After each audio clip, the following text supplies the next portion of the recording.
Perennial wisdom and quantum physics teach us that everything is connected to everything else. We are so connected that one highly contagious virus spread throughout the world in a matter of months. Neither rank nor religion, culture nor rhetoric was a barrier to it rampaging around the world and threatening most communities. While wealthy nations have become highly individualistic at the peril of our mental health and of the environment, we lay ourselves open and vulnerable as we deny the reality of the importance of our connectedness with each other and the web of life in creation. However, most of us were surprised by the unusual levels of national cooperation, especially in the early stages of dealing with the virus in Australia. We entered a paradox. We cared most for each other by staying apart. And in that experience, we found meaningful connection. The main theme for the moderator of the South Australian Uniting Church, Bronte Wilson, is connections. In this relatively broken world, he emphasizes the importance of strengthening our connections between each other, within our communities, and with God. We're reminded in Psalm 24 that God's realm is founded on the value, "The earth is the Lord's, and all that is in it." It belongs to God, is treasured by God, and therefore we cannot afford to risk its degradation by breaking creation's natural connectedness. David Attenborough sums up connectedness by saying, "We depend upon the natural world for every mouthful of food we eat and every lungful of air we breathe. Consequently, if the natural world is fractured, humanity will also fracture. In our interconnectedness, humanity cannot escape the trauma that is being inflicted on the natural world." In the first half of the 21st century, we on planet Earth face a poignant and piercing reality.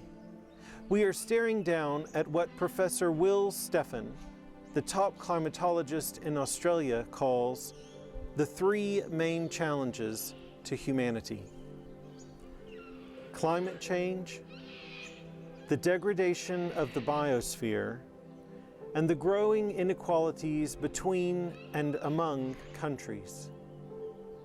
These three, he says, are just different facets of the same fundamental problem: the problem of our choosing high production, high consumption lifestyles, and a belief that growth can continue eternally. The climate crisis declares to us that this is no longer possible. Professor Will Steffen states that we are deep in the trajectory towards the collapse of civilization, which may now be inevitable, given that 9 out of the 15 tipping points that regulate the planet have been activated. The urgency of the needed response is brought home by Christiana Figueres, an architect of the 2015 Paris Agreement, who says that we are living in the most consequential decade in human history. The demise of the human species is being discussed more and more. For many, the only uncertainty is how long we'll last. This is the decade in which we face an existential fork in the road. Can we have our emissions by 2030? Will Steffen says that the only thing that will save us are radical solutions, including reaching net zero emissions by 2040.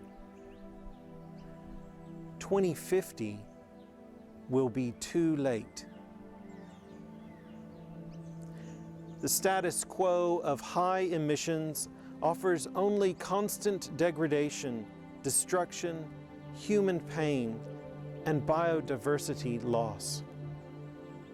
A choice in the other direction, to reconstruct and regenerate, would at least diminish the destructive impacts of the ongoing climate crisis to something manageable. However, we only have this decade. We have the capital, the technology, the understanding to make a difference. Leaving it later will be too late. So this is the decade, and we are the generation.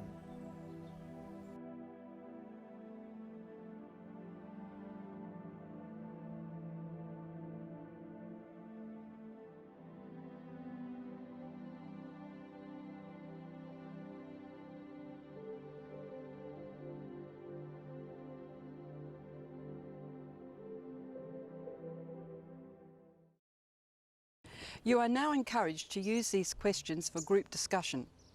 A copy of the questions is available in the leaders' notes.